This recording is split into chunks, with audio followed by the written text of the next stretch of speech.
Ram Ram friends, ఎంత చదువు చదివినా కొందరు చదువుని కూడా జిహాద్ కోసమే వాడతారు. ఉదాహరణ, ఒక ఒసామా బిన్ లాడెన్, అబ్దుల్లా డాక్టర్లు, అబ్దుల్లా శాస్త్రవేత్తలు ఇప్పుడు కార్పొరేట్ జిహాద్ మొదలు పెట్టారు. Abdullah and Abdulli corporate employees. ఇంట్లో అమ్మాయి రంజాన్కి రోజా ఉండడం, బురకా వేసుకోవడానికి ప్రయత్నించడం, వేషధారణ మారడం గమనించిన తల్లిదండ్రులు పోలీసులకు ఫిర్యాదు చేశారు. తీగలాగితే డొంకంతా కదిలింది. మహారాష్ట్రలోని నాసిక్లో ప్రైవేట్ ఐటీ కంపెనీ టీసీఎస్లోని అబ్దుల్లా టీం లీడర్లు హిందూ ఉద్యోగులను, ముఖ్యంగా మహిళలను టార్గెట్ చేసి భావోద్వేగ మ్యానిపులేషన్, బలవంతపు శారీరక సంబంధాల ద్వారా వాళ్ళ అబ్దుల్లా మతంలోకి మార్చే ప్రయత్నం చేశారని, వారిని బలవంతంగా బుర్గా ధరించడం, రంజాన్ ఉపవాసాలు చేయడం వంటి ఇస్లామిక్ ఆచారాలు అనుసరించేలా బలవంత పెట్టారని, sexual harassment, molestation, sexual assault ఆరోపణలు కూడా రావడంతో పోలీసులు కేసు సీరియస్గా తీసుకుని నిందితులను అరెస్ట్ చేశారు. బాధితుల్లో ఒక మగ ఉద్యోగి కూడా తన హిందూ ఆచారాల కోసం అవమానించబడ్డాడని, బలవంతంగా బీఫ్ తినిపించే ప్రయత్నం జరిగిందని ఫిర్యాదు చేశాడు. ఇది సిస్టమాటిక్, క్రమబద్ధమైన రాకెట్గా పోలీసులు అనుమానిస్తున్నారు. మరింత మంది బాధితులు ముందుకు వచ్చే అవకాశం ఉందని కూడా పోలీసులు చెప్తున్నారు. భద్రతా కారణాల దృష్ట్యా బాధితుల పేర్లు పోలీసులు బయట పెట్టలేదు. ఇప్పటి వరకు కనీసం 8 మంది మహిళలు, ఒక మగ ఉద్యోగి ఫిర్యాదు చేశారు. ఇప్పటి వరకు అరెస్ట్ అయిన ఆరోపితులు 7 మంది, అందరూ టీం లీడర్లు. ఆసిఫ్ అన్సారీ, షఫీ షేక్, షారుఖ్ కురేజీ, రాజా మీమం, తౌసీఫ్ అత్తర్, దనీష్ షేక్, ఒక మహిళ, ఆమె పేరు ఇంకా బయట పెట్టలేరు. అందరూ అబ్దుల్లా కమ్యూనిటీకి చెందినవారు. బాధితుల్లో ఒకరు కంపెనీ హెచ్ఆర్ అధికారికి ఈ వేధింపులపై ముందే ఈమెయిల్ ద్వారా ఫిర్యాదు చేశారు. అయినా కూడా అధికారి చర్యలు తీసుకోకుండా సర్దుకుపోవాలని సూచించడంతో అతనిని కూడా ఈ కేసులో నిందితుడిగా చేర్చారు. పోలీసులు MCOCA, Maharashtra control of organised crime act కింద కేసు నమోదు చేశారు. ఇది చాలా కఠినమైన చట్టం, ఆర్గనైజ్డ్ క్రైమ్కు వర్తిస్తుంది. స్పెషల్ ఇన్వెస్టిగేషన్ టీం ఏర్పాటు చేశారు. అరే, కార్పొరేట్ ఉద్యోగం అంటే చదువుకున్న వాళ్ళే కదా, అందరూ మంచి చదువులు. అలాంటి వాళ్ళని, అంత చదువు ఉండి ఎక్స్పోజర్ ఉన్న వాళ్ళనే మతం మారమని భయపెడుతుంటే కూడా బయటికి వచ్చి మాట్లాడలేని పరిస్థితుల్లో హిందూ సమాజం ఎందుకు ఉంది ఈ రోజున? అంత చావచచ్చిన వాళ్ళలాగా ఎందుకు బతుకుతున్నారు? చదువుకున్న వాళ్ళే ఇంత టార్గెట్గా మారితే ఇక ఎంతలా టార్గెట్ చేస్తుండవచ్చు మిగతా వాళ్ళందరినీ కూడా. ఒక కంపెనీలో 8 మంది అదే పనిగా హిందువుల్ని, ముఖ్యంగా అమ్మాయిలను టార్గెట్ చేసి హింసిస్తుంటే బీఫ్ తినమని, మతం మారమని, బుర్కా వేసుకోమని, ఉపవాసాలు ఉండమని అంటుంటే ఒక్కడు కూడా బయటికి వచ్చి మాట్లాడలేకపోయారా ఇన్ని రోజులు? This is a very serious problem.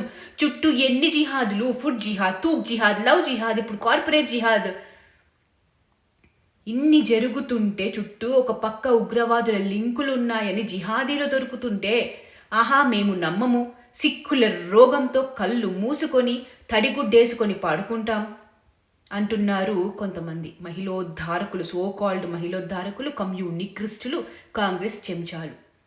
ఇదే పని ఒక హిందువు చేసుంటే ప్రతి సోకాల్డ్ ఇండిపెండెంట్ అమ్ముడుపోయిన దొంగ జర్నలిస్టులు అందరూ గొంతులు చించుకునేవారు, నోట్లతో విసర్జించేవారు. మైనారిటీస్కి రక్షణ లేదు భారత్లో అని కోడే కూసేవాళ్ళు కాదా? ప్రతిరోజు దేశం మొత్తం ఇస్లామీకరణ చేయాలి అని అదే పనిగా అన్ని దారుల్లో ఈ దేశంలోనే ఉండే అబ్దుల్లాలు, అబ్దుల్లీలు విశ్వ ప్రయత్నం రోజు చేస్తూనే ఉన్నారు. ఆంధ్రప్రదేశ్లో ఉగ్రవాది దొరికింది, ఇంకొక ఆమెమో కార్లో RDX పెట్టుకుని తిరుగుతుంది, ఇంకొకళ్ళేమో AK-47 పెట్టుకుని తిరుగుతాడు, ఇంకొకడేమో రెజిన్ చేస్తా అంటాడు, ప్రసాదంలో కలిపేస్తా అంటాడు, ఇంకొకడేమో పేల్ చేస్తా అంటాడు. ఇవన్నీ చూపించము. రోజుకి ఎంతమంది అమ్మాయిలు లవ్ జిహాద్ బారిన పడుతుంటే ఆడపిల్లలకి శత్రువుని చూపించము, శత్రుబోధ చేయము. ఇలా జరుగుతున్నాయి, ఇలాంటి కార్పొరేట్ జిహాద్లు జరుగుతున్నాయి, డాక్టర్ జిహాదీలతో భద్రంగా ఉండండి, కార్పొరేట్ హెచ్ఆర్లతో భద్రంగా ఉండండి అని కూడా మనం చెప్పము. అరే, సమస్య వస్తే ఎలా పోరాడాలి కూడా చెప్పరు. ఇంటి వరకు వచ్చి ఆ రోజా ఉండి, ఉపవాసాలు ఉండి, బుర్కాలు వేసుకుని అప్పుడు తెలుసుకుంటామా? జిహాదీల శత ప్రయత్నాలు మనం అడ్డుకోవాలంటే హిందువు సంఘటితమై ఉండాలి. ఎవడి దగ్గర ఏం కొంటున్నాం, ఎవరితో స్నేహం చేస్తున్నాం, ఎవడికి పని ఇస్తున్నాం, ఎవడికి మన డబ్బులు ఇచ్చి ఆ డబ్బులతో తిరిగి మన కంట్లోనే పొడిపించుకుంటున్నాం, ఎవడికి ఇల్లు, షాపులు రెంట్కి ఇస్తున్నాం, అన్నిటికీ 1కి 10 సార్లు చూసి ఇవ్వాలి, ఆలోచించాలి. జిహాదీలకి పోర్క్ హరాం, మీరు తినకపోయినా పంది మాంసం తింటామని చెప్పండి. దెబ్బకు దగ్గరికి కూడా రారు. మీ ఆడపిల్లలకు కనీసం ఇదన్నా చెప్పండి. ఫస్ట్ మీ చుట్టూ ఉన్న జిహాదీలను గుర్తించండి. శత్రువుని గుర్తించకపోతే శత్రువుని గెలవలేరు. ధ్రువ్ డర్టీగాడ్ వచ్చి ఎక్కడో యమునా నదిలో పాలు పోసిన దాని గురించి వీడియో చేశాడు, కానీ దీని గురించి ఆంధ్రప్రదేశ్లో దొరికిన అబ్దుల్లీ జిహాదీ గురించి, నాసిక్లో దొరికిన ఈ కార్పొరేట్ జిహాదీల గురించి ఎక్కడన్నా ఒక్కళ్ళన్నా వీడియో చేస్తారా ఇది తప్పు ఇలా చేయకూడదు అని చెప్పి?